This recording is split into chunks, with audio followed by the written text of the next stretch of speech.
Hey, what's up, guys? Watchful Stoic here. It is another hot day in Texas. You know, T minus 6 days until I get to start flying to Alaska. I'm gonna fly to Seattle and then do a red-eye flight up to Alaska, and should be pretty fun. Being in Alaska, not the red-eye flight. I always love flying though. Flying is awesome. Really enjoyable. I always love it. I always love like the free little Biscoff cookies that I get whenever I can get them. They're so good. They're delicious. Any case, I am going to be talking about.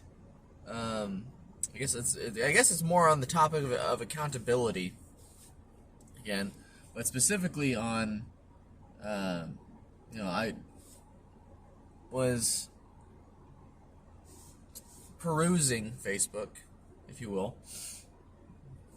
and I commented on someone's, or replied to someone's comment, someone who was in favor of student loan forgiveness. But anyway, before I jump into that, give me some love, like, share, comment, subscribe.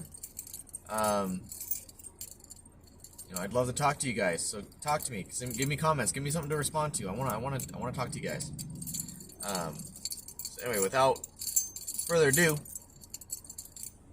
the idea of student loan forgiveness is inherently immoral, as is any sort of communist or socialist policy. Voting to take someone else's money is a immoral idea. It is a very immoral idea. If you have to have 100% consent on board when it comes to the redistribution of money in order for it to be moral. Taxes are inherently immoral. The government is inherently immoral. It is not amoral. Amoral meaning it has no moral standing whatsoever. It is immoral. The government serves a purpose, but by itself, if left unrestrained, is a dangerous entity all on its own. It constantly seeks to absorb and gain more and more power. It is a gluttonous organization. It is the 7 deadly sins combined into one. And you can see that reflected in a lot of the behaviors of various politicians. Greed is one of the most obvious. Sloth is very obvious. They're very, very idolatrous. They're very arrogant. They're very prideful. You do anything that frustrates them, they exercise wrath.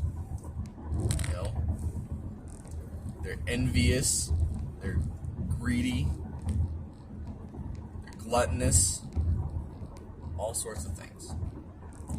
And then, of course, you have like the whole thing with Epstein, and you want lust. There you go. There you go. You got all 7 sins covered.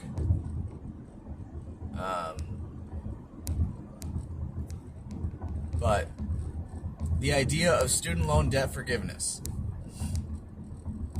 voting to take someone else's money away because you yourself were irresponsible with borrowing money, is an inherently immoral idea. Now, I am sympathetic to the people that went and got loans and then decided, and then they couldn't figure out what they really wanted. Sure, I'm kind of sympathetic to that idea, because life happens, stuff happens, and what you think you may have wanted maybe doesn't necessarily pan out. But sometimes you just gotta bite the bullet, and you just gotta do what you don't want. There's a lot of people that do that.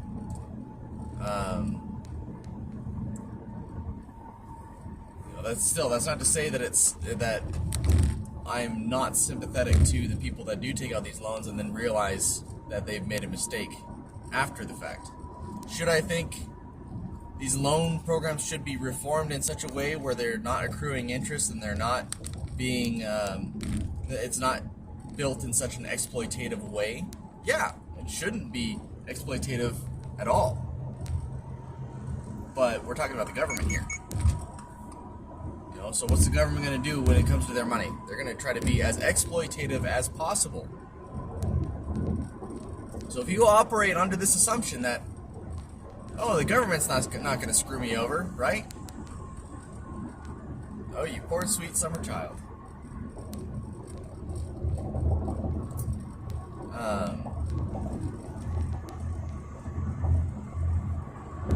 Don't go to school for stupid things that you can't get money for. Gender studies doesn't do anything.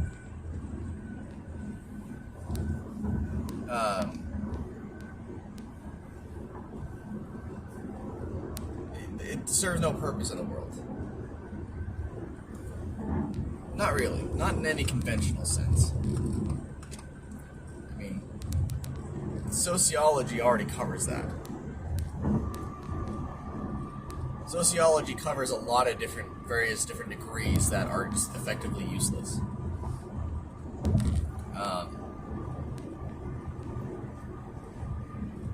A literature degree is kind of useless. Going to school for useless degrees, for useless purposes. The thing is, you should only be going to school for things that require some sort of certification, like STEM. STEM and maybe teaching. Like, I know there's teaching licenses. I'm not sure what all is required for teaching licenses. To become a doctor, you have to go to school. And this kind of expertise, the expertise in these various different fields, they vary, sure, but obviously being a doctor requires a lot of knowledge, a lot of learning, a lot of people's time in order to teach you and present to you the up-to-date factual information. And sure, that can be an expensive process. Me getting my bachelor's degree, I spent for all my time in college, I spent a total of $8,000, and that's it. For all of my schooling, I spent $8,000 for a 4-year degree.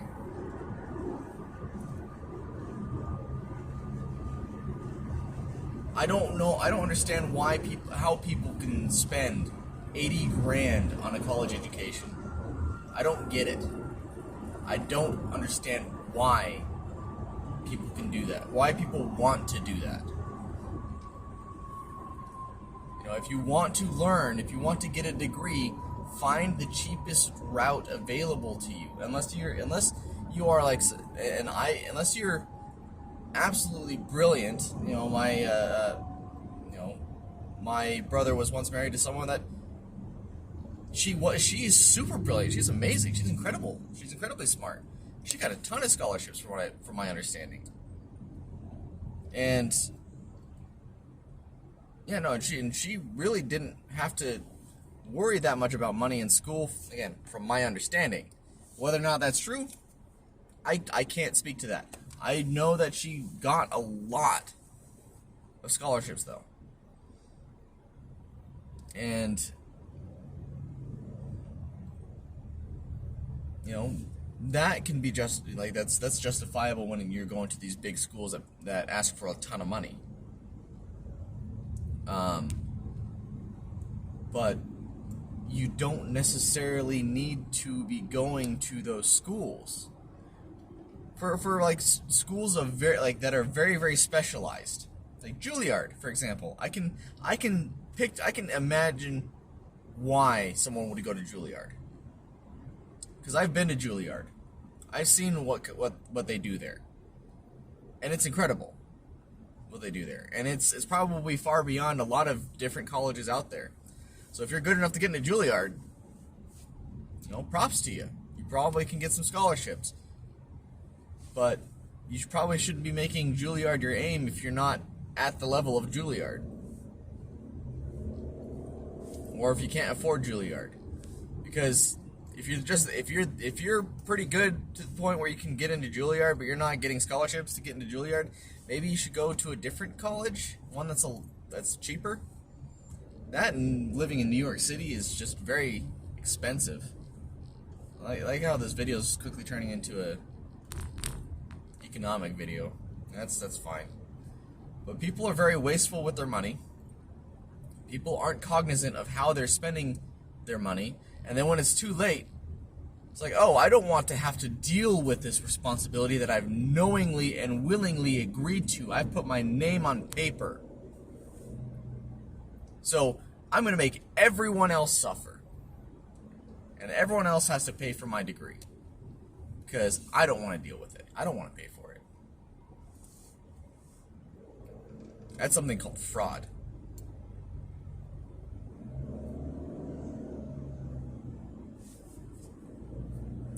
Should people be allowed to declare bankruptcy from student loans? I think yes, to some extent. I think restructuring a loan, I think getting rid of interest rates, I think it should be subject to negotiation like any other credit institution. But I was responsible with my money. I spent only $8,000 on school. Someone that spends 10 times that much on a useless degree, I don't think deserves any mercy. I don't think they deserve an out.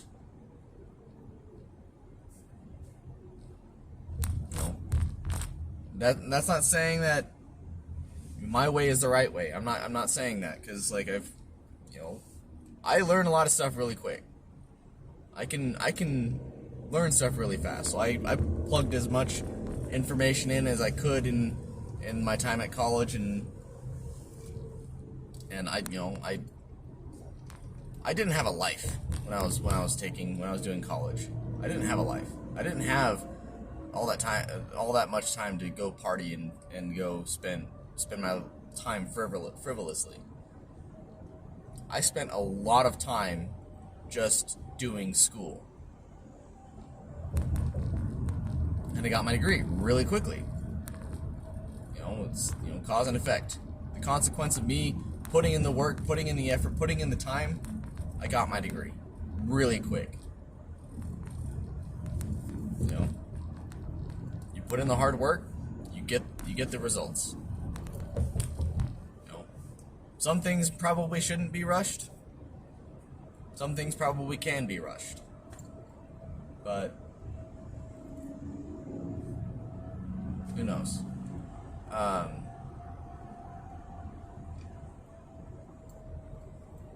But I am a firm believer that everyone should be held accountable for the decisions that they choose to make, that they choose with full knowledge, mind you. Like these aren't minors that are agreeing to this. These are people that are effectively adults. Once you're 18, you're an adult. You choose to sign a dotted line that says, I'm going to pay this much money, and then you decide to say, I'm going to take this money, I'm going to try to get this worthless degree that doesn't give me anything at all in return. That's greed. That's avarice. I don't want to pay for my consequences. That's arrogance. That's hubris. Never put yourself in a situation where you have to be bailed out by someone else. And if you have to be bailed out by someone else, have a good reason for being in that situation. Or at least that's the goal, anyway. Because I'm not saying accidents can't happen. Because accidents, they certainly can. But you need to become so independent that you can operate outside of, again, going back to what Stoicism is, it's to be free of external validations.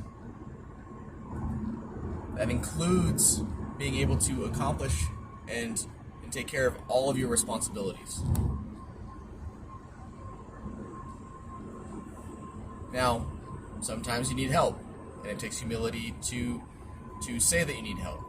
Humility is a virtue. Being able to understand, I need help with this if I want to maintain my life as I want it to be. Because being able to let go of everything doesn't mean you necessarily should. You don't impose suffering and hardship on yourself for no reason. You shouldn't be doing that. That is not a moral virtue. Doing hard things for the sake of doing hard things, I don't necessarily say that's a moral virtue. I think that's a good way to, be able to build yourself up and be prepared if something happens. Taking cold showers, sleeping on the floor, going for long walks. It's a thing. Doing those things is a good way to build up the your resistance to a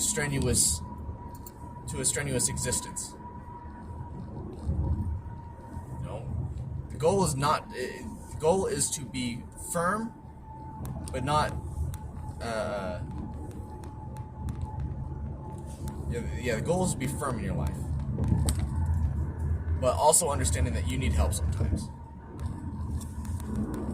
And sometimes the best way to help yourself is to not put yourself in a situation where you need help, where you might need help eventually. I'm guilty of breaking that rule myself. I'm guilty of that. I'm not gonna lie about that. I am guilty of putting myself in situations where I need help, getting in way over my head. I am guilty of that. But I continuously try not to put myself into that kind of situation. But anyway, I'm gonna leave it there. I hope you all are having a wonderful day. I love you all, and I'll talk to you again later.